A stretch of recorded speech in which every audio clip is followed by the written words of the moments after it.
Rahim.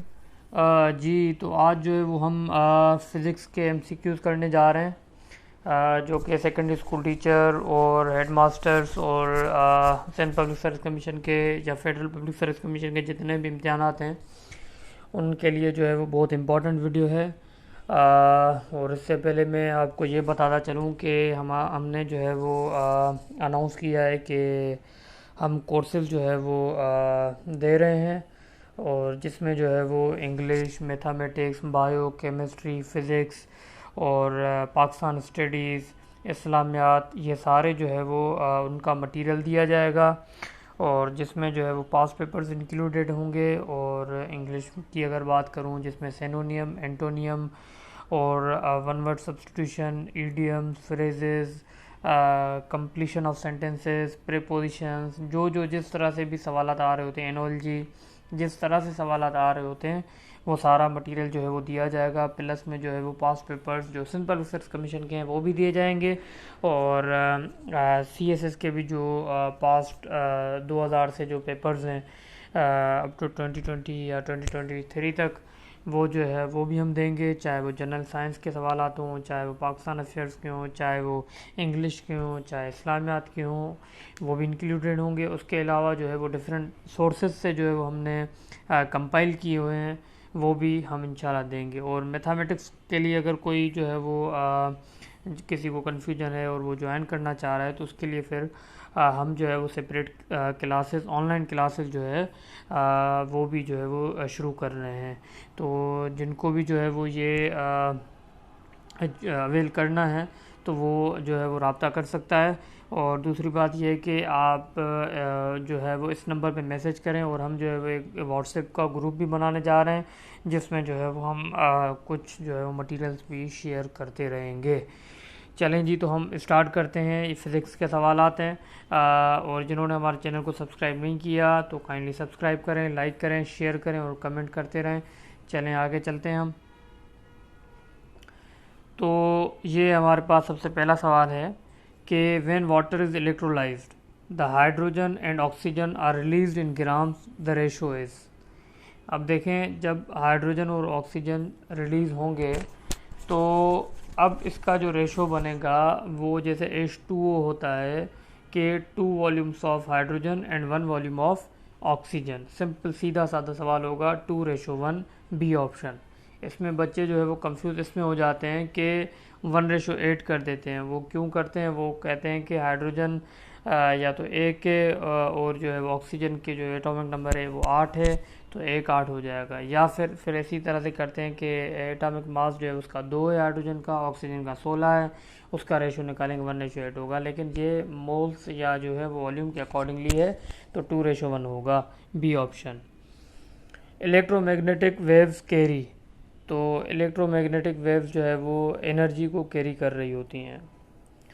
These are not electromagnetic in nature, तो electromagnetic in nature जो है वो हमारे पास इंफ्रारेड रेज होती हैं, अल्ट्रा वायलेट रेज भी होती हैं, रेडियो वेव्स भी होती हैं, साउंड वेव्स नहीं होती, सी ऑप्शन।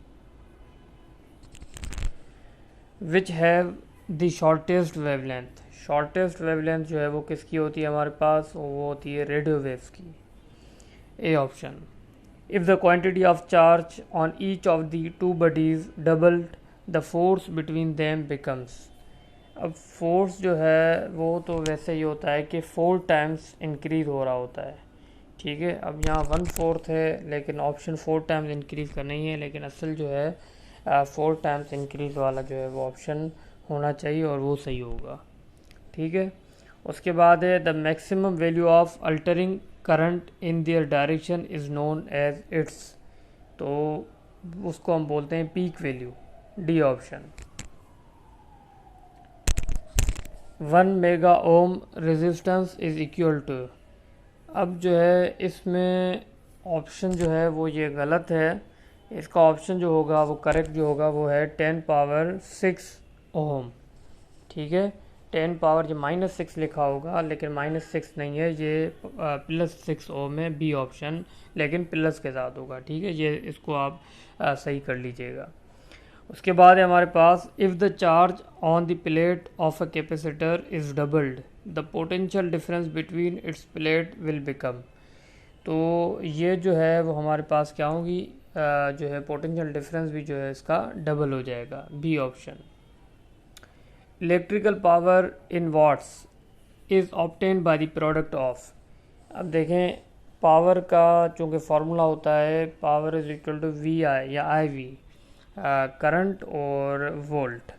तो यहाँ पे जो है वो वोल्ट एंड एम्पियर, तो एम्पियर यूनिट है करंट का, तो ये D option will be the correct.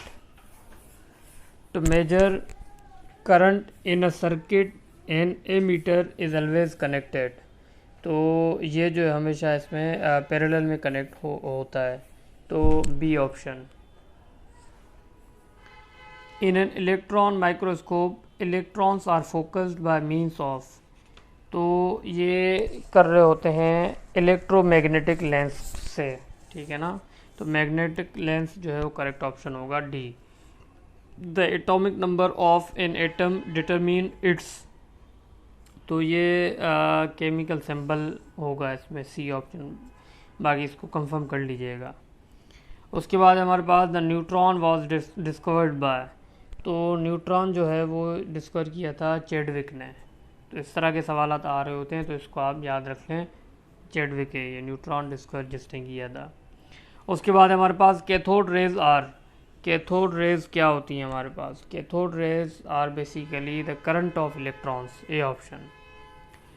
Particles which can be added to the nucleus of an atom without changing its chemical properties are called। तो ये हमारे पास है न्यूट्रॉन, ए ऑप्शन।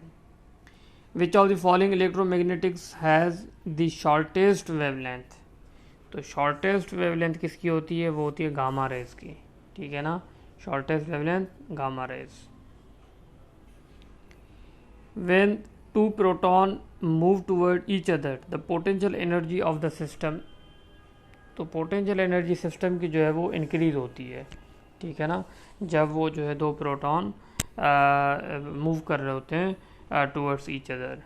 उसके बाद हमारे पास isotopes of an element have the same number of. तो same number of basically the protons and different number of neutrons, ठीक है। तो इसको आप या तो ये याद रख लें कि सेम एटॉमिक नंबर होगा, डिफरेंट एटॉमिक मास होगा। ये चूँकि सवाल आसान भी है और आता भी है सवाल ये। उसके बाद हमारे पास isobars of an element have the same number of. अब याद रखें कि आइसोबार में ये होता है कि फिज़िकली तो वो सेम होते हैं लेकिन केमिकली वो डिफरेंट होते हैं। तो यहाँ पे अगर हम देखें तो आइसोबार सेम, ये इसमें जो होगा वो होगा प्रोटॉन प्लस न्यूट्रॉन दोनों होंगे, ठीक है ना। तो इसमें चूँकि मैंने बताया फिज़िकली सेम होगा लेकिन केमिकली डिफरेंट होता है, तो फिज़िकली प्रोटॉन न्यूट्रॉन्स जो है वो इसमें होते हैं। अब beta particle is a, beta particle electron भी होते हैं या पॉजिट्रॉन भी होते हैं, ठीक है ना। तो यहाँ ए इलेक्ट्रॉन ऑप्शन ज़्यादा सही रहेगा। उसके बाद which of the following has the least mass. Least mass किसका होता है, लीस्ट मास जो है वो इलेक्ट्रॉन का होता है। Who is called the father of atomic bomb. बहुत इंपॉर्टेंट है ये, इस तरह के सवाल मैंने भी बताया कि आज आते रहते हैं। तो इसका पूरा नाम है जे रॉबर्ट ओपेनहाइमर, ठीक है, B option. The other one is the model of atomic structure that explains atomic spectra is the. तो ये है बेसिकली बोर मॉडल जो नील बोर ने दिया था, और कब दिया था, 1923 में, याद रखिएगा। बोर, नील बोर इसका नाम है, और 1923 में इसने मॉडल दिया था, और मॉडल क्या था वो यहाँ बताया हुआ है। उसके बाद हमारे पास if we consider electrons and photons of the same wavelength then they will have the same. तो मोमेंटम इसमें होगा, B option. The term nucleons is use to refer to. तो ये होगा हमारे पास, या तो न्यूक्लियॉन्स यूज़ किए जाते हैं उसके लिए, या तो जो है वो ये यूज़ किए जाते हैं न्यूट्रॉन के लिए, या जो है वो प्रोटॉन के लिए, डी ऑप्शन इसमें होगा। द लाइन्स ऑफ एस्किल series for hydrogen atom lie in the spectral region known as. अब ये याद रखें कि ये तो जो है पेस्कल सीरीज़ या बल्कि पेस्टिन सीरीज़ होती है, पेस्टिन सीरीज़ या जो है वो ब्रैकेट सीरीज़ जो है उसमें तो ये इंफ्रारेड रीजन आ रहा होता है। बाकी फिर आपसे ये भी आता है सवाल, नीचे बल्कि दिया हुआ भी है, वो है लाइमन। लाइमन सीरीज़ में फिर अल्ट्रा वायलेट रीजन होती है। फिर इसी तरह से ये भी सवाल आ सकता है कि बाल्मर सीरीज़ में कौन सा होगा, फिर वो है विजिबल रीजन में है वो। ठीक है ना, तो 3 सवाल आपके इसमें से हो गए। 2 सवाल तो यहाँ पे दिए हुए हैं। एक तो ये है कि पेस्टिन सीरीज़ जो है वो, उसमें पेस्टिन सीरीज़ या दूसरी ब्रैकेट सीरीज़ जो है उसमें भी दोनों में जो है वो रीजन होती है, तो वो इंफ्रारेड रीजन होती हैं, और लाइमन सीरीज़ में अल्ट्रावायलेट रीजन होती है, और बाल्मर सीरीज़ में विजिबल रीजन होती हैं। तो 3-4 सवाल इसको आप याद रखें। चलें जी, और ये भी है, ये बताया अभी आपको, lines of which of the following series for hydrogen atom in the ultraviolet region. Ultraviolet region के लिए बताया था आपको लाइमन सीरीज होती है ना, ठीक है, ए ऑप्शन इसमें। Which of the following particles can travel with the speed of light. तो इसमें जो है हमारे पास होगा स्पीड ऑफ लाइट में फोटोन, ठीक है ना। उसके बाद है हमारे पास the ratio of the mass of proton to that of positron is nearly. तो नियरली तो 1840 1840, लेकिन एग्जैक्ट अगर हम देखें तो ये है 1836.15, इस तरह समथिंग कुछ है, ठीक है, लेकिन नियरली 1840 आप देख लें, और 1836 एग्जैक्ट है। उसके बाद हमारे पास the ratio of the mass of an alpha particle to that of beta particle is nearly. तो ये भी 7350, डी ऑप्शन है इसमें। उसके बाद है in nuclear reaction only energy conserved, mass conserved, momentum conserved, all of these are conserved. तो सब ये कंजर्व्ड होते हैं, तो ऑल करेक्ट ऑप्शन होगा। What is the called the coil of wire that rotates in dynamic या motor. तो ये हमारे पास है आर्मेचर, ठीक है, C option. Which of the following are not deflected by electric and magnetic field. तो देखें इसमें जो है होगा गामा रेज, क्योंकि जो है वो इसमें कोई चार्ज भी नहीं होता, चार्ज नहीं होती, कोई मास नहीं होता, तो इस वजह से जो है ये डिफ्लेक्ट नहीं होते हैं, ठीक है, तो इसमें गामा रेज होगा। उसके बाद है in P type semiconductor most of current is carried by. तो मोस्ट ऑफ करंट जो मेजॉरिटी चार्ज कैरियर हैं वो हैं होल्स, ठीक है, तो इसमें होगा C option. Alpha particles are, alpha particles जो है वो डबली आयोनाइज्ड हीलियम एटम्स हैं, चूँकि 2 प्रोटॉन होते हैं और 2 न्यूट्रॉन होते हैं, they are basically bound together to helium nucleus. तो इसलिए जो है वो ये डबली आयोनाइज्ड हीलियम एटम्स होगा इसमें। उसके बाद है हमारे पास which of the following isotopes of uranium is used as a fuel in nuclear reactors. तो ये हमारे पास यूरेनियम 235, और ये न्यूक्लियर वेपन्स में भी यूज़ होता है, ठीक है, यूरेनियम 235।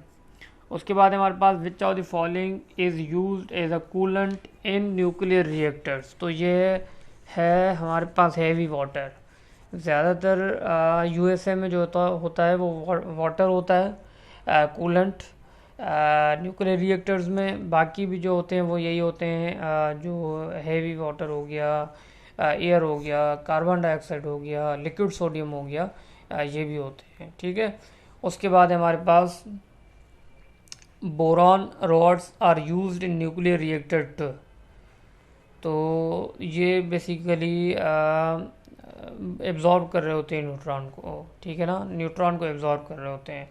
और अगर इसका दूसरा एमसीक्यू पे अगर हम देखें तो ये भी पूछ सकते हैं कि boron rods are used in nuclear reactor to control fission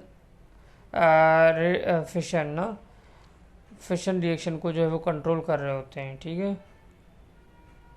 उसके बाद हमारे पास a thermonuclear reaction makes use of.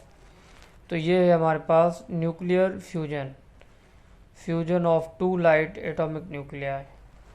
उसके बाद हमारे पास the number of waves crest passing a given point in space per second is called. तो इसको हम बोलते हैं frequency of the waves, A option. Sound travels in air at an average speed of nearly. तो average speed जो air में होती है तो वो है 755 माइल्स पर आवर। और अगर हम देखें वाटर में जो ट्रेवल कर रहे होते हैं उसकी एवरेज स्पीड जो होती है वो होती है 3328 माइल्स पर आवर। सही है, तो दोनों आप याद कर लें, एक ईयर का जो 755 है और वाटर का 3328 माइल्स पर आवर है। उसके बाद है sound waves in ear are. तो साउंड वेव्स जो हैं वो लॉन्गिट्यूडिनल वेव्स होते हैं। The loudness of sound depends upon its. तो साउंड की जो लाउडनेस है वो डिपेंड कर रही होती है amplitude of vibration, C option. उसके बाद हमारे पास sound above a frequency of 2000 hertz is called. अब देखें, अगर 20 हर्ट्ज से कम फ्रीक्वेंसी होती है तो उसको हम बोलते हैं इंफ्रासोनिक साउंड। ठीक है ना, 20 हर्ट्ज से कम जो होती है उसको बोलते हैं इंफ्रासोनिक साउंड। और 20 से 20,000 हर्ट्ज तक होती है तो उसको हम बोलते हैं अल्ट्रासोनिक साउंड। और ये 20 से 20,000 बल्कि 20,000 से जो अबव होती है उसको बोलते हैं अल्ट्रासोनिक साउंड। ठीक है ना, 20 से 20,000 के जो दरमियान होती हैं वो ऑडिबल साउंड्स होती हैं। और जो 20,000 से 2,000 से अबव होती हैं, सॉरी बल्कि मैं यहाँ पे अगर ये कहूँ कि 20 से लेकर 20 से लेकर 2,000 तक जो है वो ऑडिबल साउंड होता है। ठीक है, और 2,000 से ज़्यादा जो होगा वो होगा अल्ट्रासोनिक साउंड, जो कि फिर ह्यूमन ईयर डिटेक्ट नहीं कर सकता। उसके बाद है when the pitch of a note is raised then its. तो पिच, साउंड की पिच जो है वो डिपेंड कर रही होती है फ्रीक्वेंसी पे। तो अगर वो बढ़ेगी तो फ्रीक्वेंसी भी बढ़ेगी, तो इसमें बी ऑप्शन होगा, frequency increase. A microphone converts sound energy into. तो ये होगा इसमें हमारे पास इलेक्ट्रिकल एनर्जी या electrical signals. Which of the following could be a longitudinal wave. तो ये हमारे पास a sound wave in air. When sound waves travel from air to water. अच्छा, इसमें अगर और भी अगर मैं आपको बताऊं, लॉन्गिट्यूडिनल वेव में एक तो वो है कि जो साउंड वेव इन एयर, और दूसरा ये है कि जो सेस्मिक पी वेव होती हैं वो भी लॉन्गिट्यूडिनल वेव होती हैं। अल्ट्रासाउंड वेव्स होती हैं वो भी लॉन्गिट्यूडिनल वेव्स होती हैं। तो इनको आप ये भी याद रखें। उसके बाद है sorry when sound waves travel from air to water which of the following quantities remain unchanged. तो ये फ्रीक्वेंसी कांस्टेंट रहेगी, वो चेंज नहीं होगी। A large amplitude is produced when two bodies vibrate with the same frequency. This phenomena is called, तो इसको हम बोलते हैं resonance, B option, D option. Reflected sound waves do not result in the formation of beats, A option. तो I hope आपको clear हो गया होगा। तो आप इसको देखें और लाइक करें, कमेंट करें, शेयर करें, सब्सक्राइब करें, और हमारी वीडियोस को जो है हमारे यूट्यूब चैनल को विज़िट करते रहें। इंशाल्लाह हम और भी वीडियोस डालते रहेंगे। अल्लाह हाफिज़।